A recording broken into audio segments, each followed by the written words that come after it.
नमस्कार, स्वागत है आपका लोकतंत्र में। मैं हूं अभिलाषा। 2017 के उत्तर प्रदेश विधानसभा में फिर परचम लहराने की जुगत में लगी समाजवादी पार्टी में आजकल बदले हुए सुर सामने आ रहे हैं। चुनाव के लिए हाईकमान ने कमर कसनी शुरू कर दी है और साथ में कार्यकर्ताओं के भी पेच कसने का सिलसिला बरकरार है। उधर पार्टी सुप्रीमो मुलायम ज्यादा मुखर हो गए हैं। मुलायम बहुत दिनों के बाद बीजेपी पर सख्त होते नजर आए। मुलायम ने मोदी प्रेम को विराम देते हुए पीएम को इस बार आड़े हाथों लिया। सपा सुप्रीमो ने मोदी पर अपने वादों से मुकरने का आरोप लगाया। लखनऊ में सपा सुप्रीमो ने कार्यकर्ताओं को भी चेताया और कहा कि हमारी सरकार ने इतना अच्छा काम किया है कि अगर इसके बाद भी 2017 में यूपी में सरकार नहीं बनी तो फिर कभी सरकार नहीं बना पाएंगे। उधर बुंदेलखंड पहुंचे अखिलेश ने भी किसानों के जख्म पर मरहम लगाया और इलाके के लिए कई योजनाओं की आधारशिला रखी। अखिलेश ने बुंदेलखंड के विकास के लिए घोषणाएं की, लेकिन इन सब के बीच वो राहुल गांधी और कांग्रेस पर हमला करना भी नहीं भूले। सपा हाईकमान से आ रही ये आवाजें जाहिर तौर पर पार्टी की बदली हुई सियासी रणनीति की ओर इशारा कर रही है।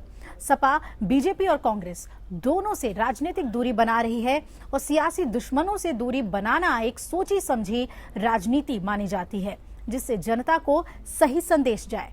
वैसे मिशन 2017 के लिए सपा के इस हुंकार के क्या क्या और मायने हैं, यही समझने की कोशिश करेंगे आज लोकतंत्र में।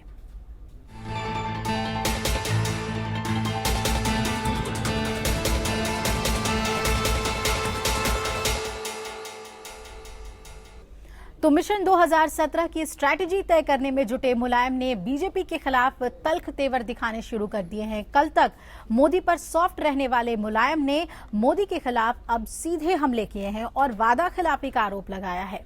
साथ ही यूथ ब्रिगेड के पेच भी कसे हैं। सियासत के रंग अजीब होते हैं। गाहे बगाहे बीजेपी प्रेम का राग छेड़ने वाले मुलायम के सुर अब बदल गए हैं। मुलायम अब मोदी को निशाने पर ले रहे हैं, मोदी की नीतियों की धज्जियां उड़ा रहे हैं। सपा मुखिया मुलायम सिंह यादव के ये तेवर लखनऊ में युवा संगठन की बैठक में नजर आए। मुलायम ने प्रधानमंत्री मोदी पर सीधा हमला करते हुए कहा कि प्रधानमंत्री ने अब तक अपना किया कोई वादा पूरा नहीं किया है। मुलायम ने कहा कि मोदी ने सबको नौकरी और रोजगार देने का वादा किया था, लेकिन किसी को भी नौकरी और रोजगार नहीं मिल पाए। भारतीय जनता पार्टी के नेताओं ने, प्रधानमंत्री ने क्या वादे किए थे? सबसे कहना था उनका, और कहा था जोर देके कि हिंदुस्तान के हर नौजवान को रोजगार देंगे, नौकरी देंगे,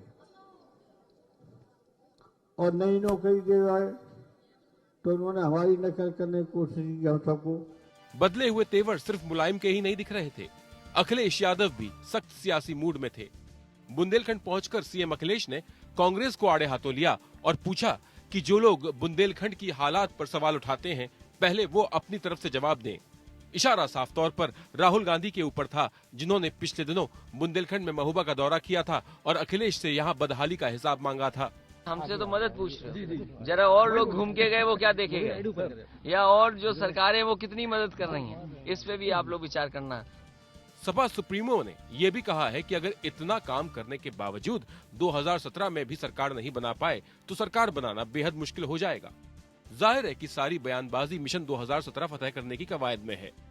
मोदी पर मुलायम के ऐसे सख्त बोल काफी दिनों के बाद आए हैं। हाल ही के दिनों में मोदी पर मुलायम के बोल बेहद नरम दिख रहे थे। इसको लेकर कयासों का बाजार भी गर्म था, लेकिन बिहार चुनाव के बाद से ही सपा की तलखी बढ़ी हुई है। सवाल ये उठता है कि क्या अब कांग्रेस और बीजेपी से दूरी बनाकर सपा उत्तर प्रदेश में अपना अलग सा सियासी वजूद बना रही है?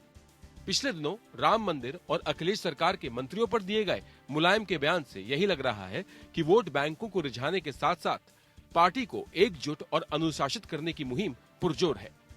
Bureau report, APN।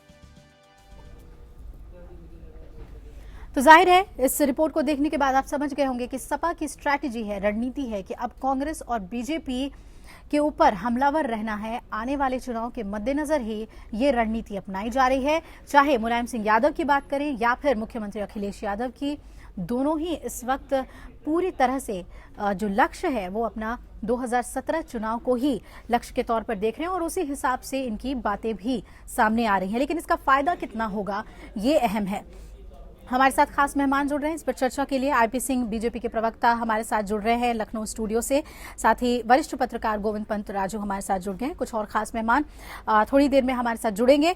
मैं शुरुआत करना चाहूंगी गोविंद पंत जी, पहले के जो बयान हमने देखे मुलायम सिंह यादव के, खासतौर पे प्रधानमंत्री नरेंद्र मोदी के संदर्भ में, उसमें एक सॉफ्ट कॉर्नर हमेशा देखा गया था और ये आरोप भी सीधे से सपा के ऊपर लगे कि बीजेपी से नजदीकी बढ़ रही है बिहार चुनाव के वक्त खासतौर पे। अब जो बयान आ रहे हैं, वादा खिलाफी की बात वो कह रहे हैं मोदी के, क्या ये पूरी तरह से रणनीति है आने वाले चुनाव के मद्देनजर?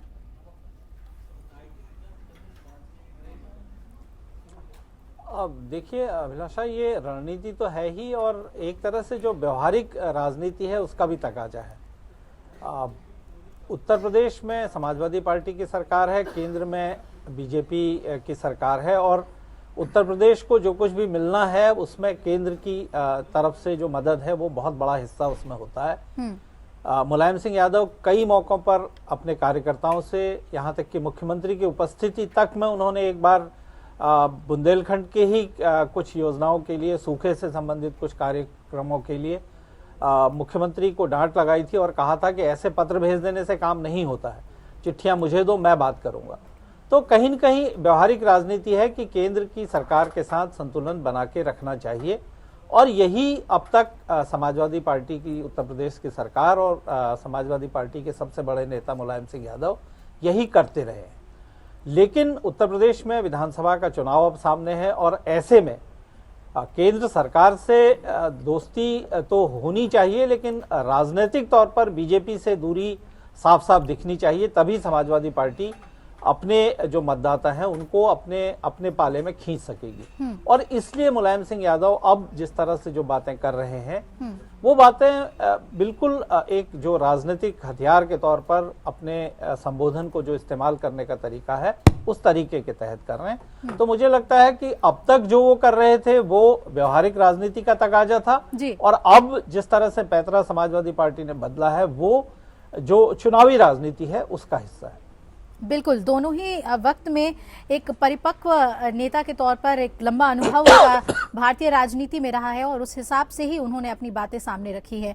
लेकिन बीजेपी अब इस बयान को कैसे देखती है? आईपी सिंह जी, इससे पहले आप लोग कहते थे, जब भी उन्होंने मोदी की तारीफ की, कि प्रधानमंत्री भी मेरी तारीफ करते हैं, लेकिन अपने ही कार्यकर्ताओं को उन्होंने कहा कि आपको मेरा महत्व नहीं समझ में आता। तब आप लोगों ने कहा था कि मुलायम सिंह यादव बेहद सीनियर नेता हैं और वो समझते हैं मोदी के महत्व को। लेकिन अब तो सीधे तौर पर मोदी पर निशाना साध रहे हैं आप, अब क्या कहेंगे?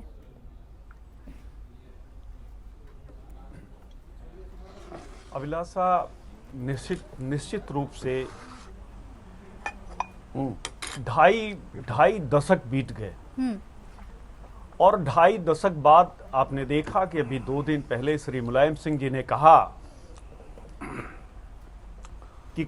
कि हमने कार सेवकों के ऊपर गोलियां चलवाई। ये पहली बार उन्होंने इस बात को रियलाइज किया कि कोठारी बंधु लाखों जो कार सेवक थे, निहत्थे कार सेवक थे, उनके ऊपर गोलियां चलवाई और जिसे उत्तर प्रदेश की सबसे बड़ी अदालत उन्हें विवादित ढांचा मानती है, उसको सीधे तौर पर श्री मुलायम सिंह ने कहा। लेकिन कार सेवकों की कीमत पर भी जो जाति और मजहब के आधार पर हम राजनीति करते हैं, हमने बाबरी मस्जिद बचाई। तो मुलायम सिंह का ये संदेश साफ था जी। जो अफसोस व्यक्त किया उसमें कहीं न कहीं मुलायम सिंह अपने मजहब के आधार का पर जो उनका वोट बैंक 1989 तक ये उत्तर प्रदेश का मुसलमान कांग्रेस को वोट करता था। हाँ। लेकिन 89 के बाद जो 2.5 दशक पहले जो राजनीति मुलायम सिंह ने प्रारंभ की, उस राजनीति का ही सबसे बड़ा अहम रोल था कि ये पूरा का पूरा वोट बैंक समाजवादी पार्टी की तरह शिफ्ट हो गया।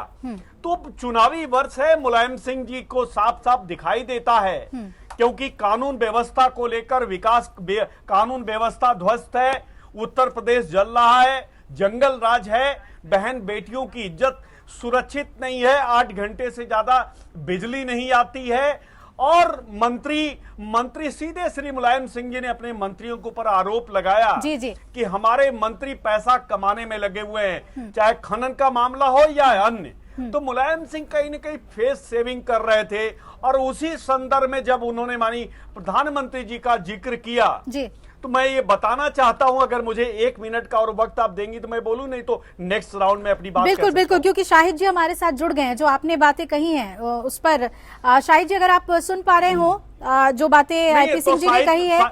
अशोक सिंह जी भी हमारे साथ कांग्रेस के नेता जुड़ गए हैं। स्वागत है आपका शाहिद जी, स्वागत है आपका लोकतंत्र में। बताइए आखिर अचानक ये सुर क्यों बदले हैं? एक तरफ मुलायम सिंह यादव बीजेपी पर हमलावर हो रहे हैं, अखिलेश यादव कांग्रेस पर हमलावर हो रहे हैं। इससे पहले ये स्टैंड देखने को नहीं मिला था। अभिलाषा, ये नादान लोग हैं जो लोग ये इल्जाम लगाते हैं हमारे ऊपर कि हम मोदी जी देश की जो सरकार है केंद्र में, हमारे देश के जो प्रधानमंत्री उनके करीब हैं। ऐसा कतई नहीं। देखिए, हमारा एजेंडा अलग है और भारतीय जनता पार्टी का एजेंडा अलग है पूरी तरह। एक बात जी, हमारा है विकास का, इनका है वादा खिलाफी का। बात ये है, हमने विकास का वादा किया था 2012 में, जब हमारी सरकार 2012 में 15 मार्च को बनी थी, जब हमने एक वादा हमारा इलेक्शन मैनिफेस्टो आप उठा के देखिए कि मैंने अभी सुन रहा था, बड़े पत्रकार भी बैठे हैं, गोविंद पद राजू साहब, वो बहुत बड़ी बात जानते हैं मुलायम सिंह जी को। आप उनसे जरा सा अभी डिटेल में जब पूछेंगे तो वो पूरी बात बताएंगे। आज से नहीं जानते, वो 20 साल से जानते हैं। शायद जी बात मैनिफेस्टो की नहीं है, वो एक चुनावी मसला है। कितने वादे आपने पूरे किए सरकार में रहते हुए? यहाँ सवाल ये है कि इससे पहले मुलायम सिंह यादव का एक सॉफ्ट टोन ही सुनने को मिला था मोदी के लिए, मोदी सरकार के लिए।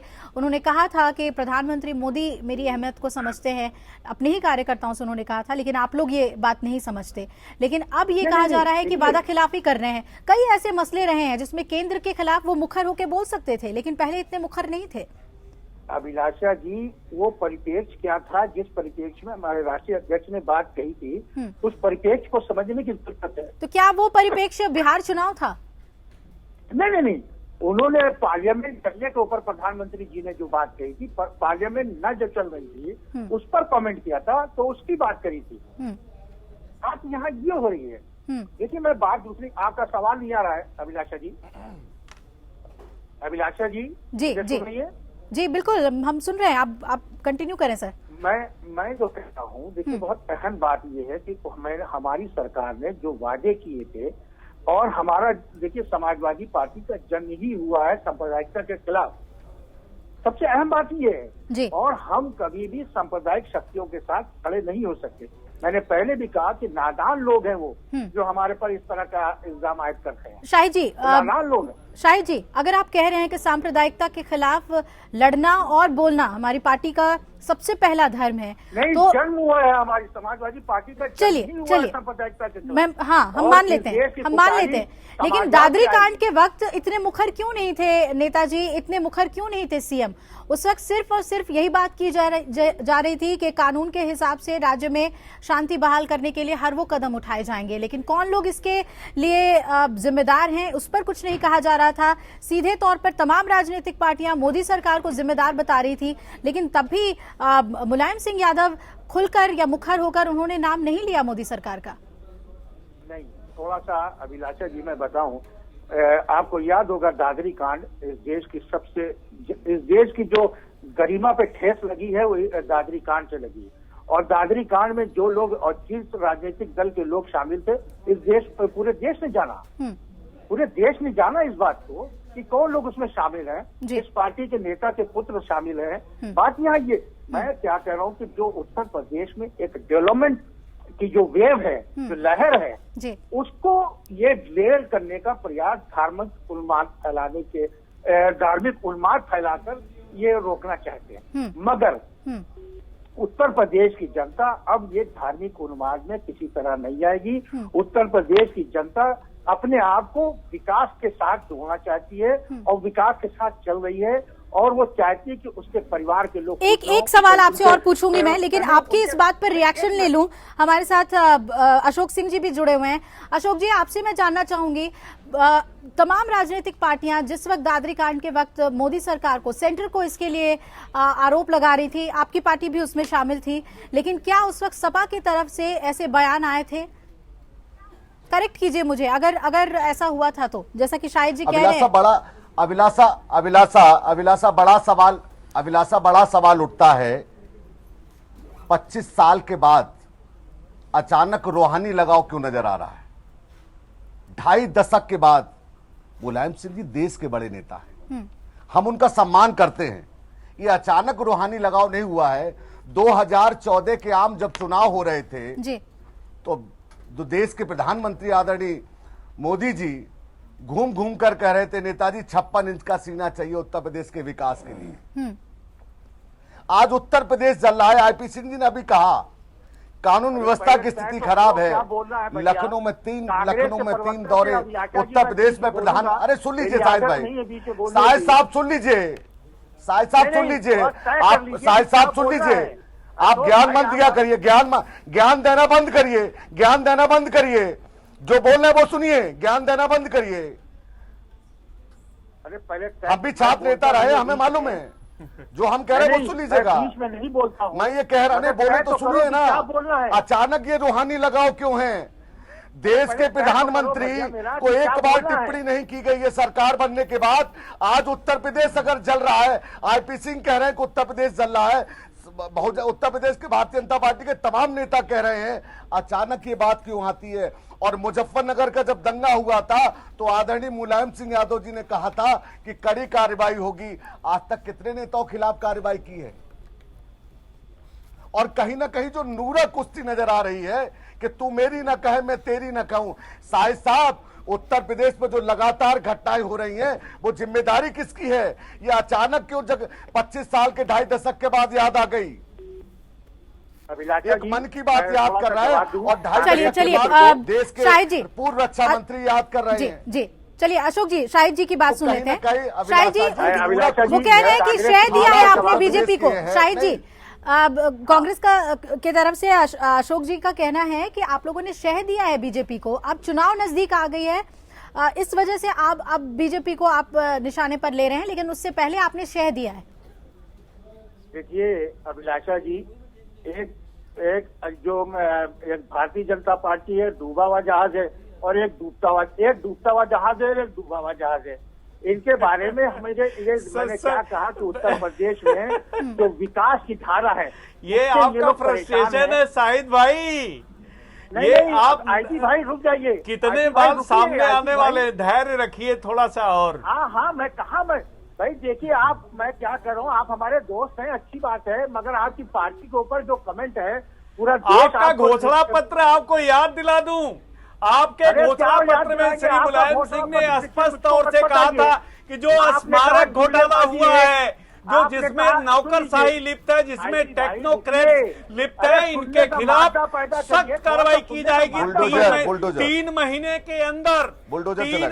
के अंदर आयोग बनेगा, आयोग रिपोर्ट सबमिट करेगा। सबमिट करते ही नसीमुद्दीन सिद्दीकी से लेकर स्वामी प्रसाद मौर्य, तमाम भ्रष्ट अधिकारी और सीपी सिंह, टी राम, ऐसे तमाम चोर अफसरों को जेल के अंदर डाल देंगे। आज वही शाहिद जी, आप तो मोदी जी की वादा खिलाफी की बात कर रहे थे, यहाँ अब आपकी वादा खिलाफी की बात हो रही है। शाहिद जी 20 घंटे 22 घंटे बिजली, 8 घंटे गाँव में बिजली आती है। सुन लीजिए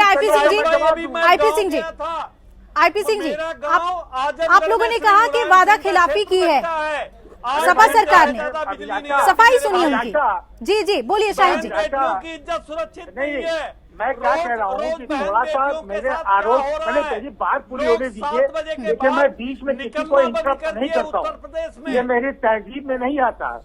ये समाजवादी पार्टी की तहजीब नहीं है कि बीच में दखल अंदाजी करना। मैं कह रहा हूँ सुनिए, जी मैंने क्या कहा कि 2012 में जो इलेक्शन, इससे पहले आप अशोक जी को भी इंटरप्ट कर रहे थे। सुन लीजिए आईपी सिंह जी, वो अपनी बात कह रहे हैं वो। जी चलिए शाहिद जी आप कहिए। बिल्कुल, मैंने उनसे कह दिया कि बीच में मैं माफी के साथ बोल रहा हूँ, मैंने ये भी कहा है। आप सभी तहजीब से भरे हुए हैं। शाहिद जी, आप अपनी बात कही, आपकी बात सब सुनना चाहते हैं। सवाल पूछा है अशोक जी ने और आईपी सिंह जी ने। नहीं किया आपने। आप इसका जवाब दीजिए। वो कह रहे हैं कि आप तो मोदी को वादा खिलाफी के लिए कोस रहे हैं, लेकिन ये आप पे आरोप लगा रहे हैं कि सपा सरकार ने वादा खिलाफी की।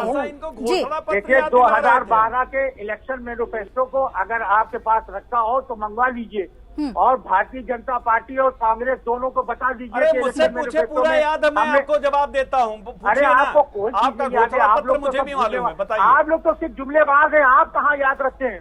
आप लोग तो जुमलेबाज हैं, आप लोगों को क्या याद रहेगा? बात ये दो शब्दों से राजनीति नहीं होगी शाहिद भाई। 3,02,700 करोड़ का बजट था पिछला, बजट आने वाला है, आपको जवाब देना होगा। आईपी सिंह जी, जवाब तो आपको भी देना होगा। आईपी सिंह जी, शाहिद जी सही कह रहे हैं, देंगे, बिल्कुल देंगे, जवाब तो आपको भी देना होगा। बिल्कुल बिल्कुल, पाई आने का हिसाब भारत सरकार देगी। जो आज हमारे सारे वादे पूरे हो गए हैं, आपने खुद महसूस किया होगा। आज आप देखिए, उत्तर प्रदेश में मेट्रो चालू होने जा रही है, उत्तर प्रदेश में लखनऊ आगरा एक्सप्रेस चालू होने वाला। चलिए लखनऊ में कैंसर हॉस्पिटल बन रहा है, लखनऊ में इंटरनेशनल स्टेडियम बन रहा है और हाईटेक गंगा सिटी बन रही है कानपुर कानपुर और उन्नाव के बीच में। देखिए, उत्तर प्रदेश में जो और सबसे बड़ी बात आपको बता, लखनऊ में हत्याएं भी हो रही हैं, लखनऊ में हत्याएं भी हो रही हैं, बुखार से बच्चे मर रहे हैं, आप गोरखपुर से, आजमगढ़, आजमगढ़ से, अपराधी घूम रहे हैं। ये भी जिम्मेदारी सरकार की है। पूर्वांचल में जो किसी ने ध्यान नहीं दिया। शाहिद जी, एक और बात कही है मुलायम सिंह यादव ने। चलिए, चुनाव से पहले कई लोग अभी भी शिलान्यास हो रहे हैं। शाहिद जी, और उत्तर प्रदेश में पावर पे जितना काम बिजली, शाहिद जी, ये कोई किया है आज तक के उत्तर प्रदेश में, जब से हम राजनीति 2 रुपए 30 पैसे बिजली उपलब्ध है, 35% पावर बढ़ गया भारत का। अब 7 रुपए यूनिट। संजय अग्रवाल, एपी मिश्रा, इनकी मिली भगत से अरबों रुपए का चूना लगाया जा रहा है उत्तर प्रदेश की जनता को। महंगी बिजली आपने 80-85% बिजली महंगी कर दी। आप गरीबों के जेब पर डाका डाल रहे हैं। बिजली सस्ती है तो सस्ती उत्तर प्रदेश सरकार क्यों नहीं खरीदती? जवाब दीजिए। जब 2 रुपए 30 पैसे में एनटीपीसी बिजली देने को तैयार है, फिर आपकी सरकार 6 रुपए 85 पैसे प्रति यूनिट बिजली क्यों खरीद रही है? साहिब साहब, जवाब दीजिए इसका। पास सिर्फ देश तोड़ने के अलावा कोई बात नहीं है। इन्होंने नौजवान बेरोजगारों को ठगा है, उनको छड़ावा किया। लीजिए, हम बिजली का हिसाब किताब मांग रहे हैं, देश तोड़ने की बात कर रहे हैं। वाह, जनता आकलन करेगी आपका। आपने कहा था कि हम 15 लाख रुपया अकाउंट में देंगे, आज 2 साल होने जा रहा, क्या आ गया? आप डाल देखिए, आपके पूंजीपति सरकार, आपकी चलिए एक सवाल और शाहिद जी आपसे, बेहद अहम सवाल। मुलायम सिंह यादव की टिप्पणी में से मुलायम सिंह यादव ने ये भी कहा है कि अगर 2017 में वापसी नहीं हुई तो फिर नहीं होगी। वही काम करते हैं आप चीजों की दुहाई मत दीजिए। आप बताइए ना, 6 रुपए 85 पैसे, 7 रुपए 25 पैसे प्रति यूनिट क्यों आप प्राइवेट बिजली खरीद रहे हैं? जब 2 रुपए 30 पैसे में भारत सरकार बिजली बेच रही है, क्यों नहीं लेते? क्यों नहीं बिजली सस्ती करते? क्यों नहीं आम आदमी को बिजली उपलब्ध कराते? आप शाहिद जी, आईपी सिंह जी, हर बात के लिए आप एक दूसरे की सरकार को नहीं कोस सकते। ये आम जनता भी बेहतर तरीके से समझती है, हम भी समझते हैं। मेरी बात सुनिए शाहिद जी, अगर आप इतने कॉन्फिडेंट हैं, अगर नेताजी अपने काम से, अखिलेश यादव के काम से इतने कॉन्फिडेंट हैं, तो फिर उनकी टिप्पणी में ये बात भी आई है सामने कि अगर इस बार के चुनाव में वापसी नहीं हुई तो फिर कभी नहीं हो पाएगी। ये बात क्यों कहा गया? अगर इतना अच्छा काम हुआ है तब तो ये कहना चाहिए कि हम वापस आएंगे। उन्होंने ये भी नकेल कसते हुए कार्यकर्ताओं को कहा है कि काम किया है अखिलेश यादव ने, आम लोगों तक पहुंचाइए। आपका सवाल बिल्कुल मौलिक है और आपके सवाल का जवाब देना मेरा फर्ज बनता है जी। एक बात, मैं देखिए देखिए परिवार का मुखिया अपने बच्चों के साथ, अपने कार्यकर्ताओं के साथ इस तरह की बात करता है कि भाई हमको कैसे मेहनत करनी है, कैसे नहीं करनी है। भाई ये तो हमको परिवार का, हमारे पिता तुल्य हमारे राष्ट्रीय अध्यक्ष श्री मुलायम सिंह यादव जी अगर हमको समझाते हैं तो मेरे लिए फख्र की बात है। भाई मेरे लिए तो बड़ी बहुत खुशी की बात होती है कि मेरे पिता तुल्य हमको समझा रहे हैं कि सरकार को कैसे लाना है, सरकार को और क्या क्या काम और बढ़ के करना है। तो आप भी मानते हैं कि अगर 2017 में वापसी नहीं हुई तो फिर नहीं होगी? नहीं, ऐसा नहीं, हम सरकार में आ रहे हैं, हम 2/3 बहुमत से फिर सरकार में आ रहे। मैंने क्या कहा, राष्ट्रीय अध्यक्ष जी हमारे ये बताएंगे हमको कि आप लोग काम और मेहनत करके करिए और जनता के बीच में हम लोगों को ज्यादा से ज्यादा जाने के उन्होंने ज्ञान दिया है कि हम लोग ज्यादा से ज्यादा जाएं और उन जनता को अपने कामों के बारे में बताएं। हम जनता के प्रति, देखिए एक बार बताया अभिलाषा जी, शाहिद जी थोड़ा सा यहाँ एक सेकंड लूंगा, मुश्किल से 5 सेकंड लूंगा आपका, जी मुश्किल से 5 सेकंड। इस देश की ऐतिहासिक स्कीम, ऐतिहासिक योजना जो है समाजवादी पेंशन योजना, जो उत्तर 4.5 प्रदेश साल के आप 60 लाख परिवारों को 4 दी जा साल हो रही गए है। तब ठीक नहीं कर पाए, 60 लाख 5 मिनट में क्या परिवारों को बताओगे दी जा रही, ये हिंदुस्तान के इतिहास में पहली बार किसी सरकार ने किया है। आज तक लोगों किसी की सरकार ने रोशनी इस पे छीनने का सोचा काम भी इस नहीं। सरकार ने किया है। आज भी शराब सिंडिकेट के साथ आज तक समाजवादी किसी- पार्टी अरे काम कर भाई, रही है, ये भी बताइए। शाहिद जी आप लोग चाहे आप बुंदेलखंड लोगों ने तो देश को बुंदेलखंड पर भी लूट मैं आपकी कांग्रेस सफाई ने तो चाहूंगी। देश को पूरे लूट लिया। वहां अखिलेश यादव ने कांग्रेस कहा ने तो कि पूरे और देश को सरकारों ने लूट क्या लिया। किया।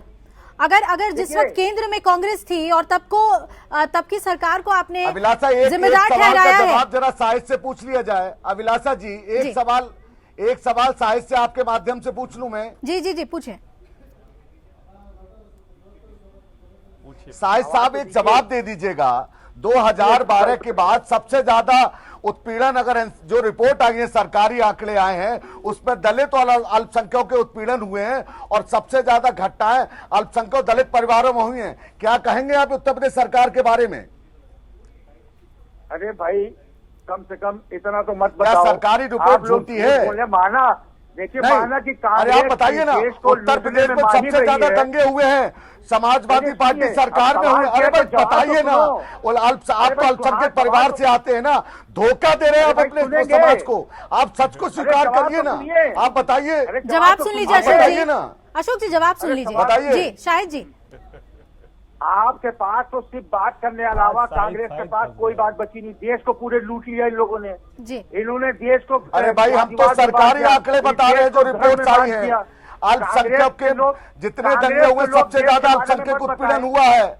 अरे भाई हमें ये बता दीजिए, सीधा सवाल है, प्रदेश की जनता ये जानना चाहती है कि जो अल्पसंख्यक के जितनी भी घटनाएं हुए, सबसे ज्यादा दलित और अल्पसंख्यक पीड़ित हुआ है इस सरकार में। इसके बारे में बताइए ना, इस सरकार के बारे में बताइए। क्या अखिलेश सरकार फेल साबित हुई है, ये बता पाएंगे आप? या प्रदेश की जनता को भरोसा देंगे कि 2017 में तो आदरणीय मुलायम सिंह ने हार मान ली है? अरे सुना तो करो, संयम से सुनो तो। कांग्रेस नहीं आप बताइए ना, हम तो सुन ही रहे 4.5 साल से। बाबू साहब हम तो 4.5 साल से सुन ही रहे। प्रदेश की जनता सुन रही है, प्रदेश की जनता सुन रही है। हत्याएं, बलात्कार, डकैती, लूट, और अब तो झंडे से डर लगता है। शाहिद साहब आप समाजवादी पार्टी का जो झंडा है उससे डर लगता है आम आदमी को। जैसे राजनीति करते वैसे मत बनिए अशोक भाई। जनता के हमें मत बताइए, हम नहीं देश में निर्माण की भूमिका अदा की है। गाजियाबाद से लेकर चुनार तक पार्टी खत्म हो जाती है। हमें मत बताइए देश के बारे में। हमने तो देश के निर्माण में भूमिका अदा की है। जिस पार्टी की गाजियाबाद से लेकर चुनार तक खत्म हो जाती है। साहिब साहब आप हमें विचारधारा बताइए देश के बारे में। मेरा सीधा सवाल है कि अल्पसंख्यक, चलिए आरोप प्रत्यारोप पहले लगा लीजिए आप लोग, क्या अखिलेश सरकार फिर उसके बाद टू दी पॉइंट हम लोग बात करेंगे। जो सवाल है सिर्फ सवाल के जवाब की बात करेंगे। पहले आरोप प्रत्यारोप का दौर हो जाए, उसके बाद मैं एक ब्रेक ले लेती हूँ। अभिलाषा जी आप जी मुझे लगता है तमाम आरोप लग गए हैं कांग्रेस की तरफ से, बीजेपी की तरफ से, और शाहिद जी को बहुत कुछ कहना है। शाहिद जी शुक्रिया आपका, फोन लाइन के जरिए भी आप जुड़े हुए हैं हमारे साथ, तमाम मसलों पर जवाब दे रहे हैं। एक छोटे से ब्रेक के लिए मैं यहाँ पर रुक रही हूँ। ब्रेक के बाद लौटेंगे, शाहिद जी भी हमारे साथ बने रहेंगे, तमाम सवाल रखेंगे। और क्या इस स्ट्रैटेजी का जो कांग्रेस और बीजेपी को सपा अब साथ रही है, निशाने पर ले रही है, इसका फायदा होगा, इस पर भी चर्चा करेंगे। बने रहिए हमारे साथ।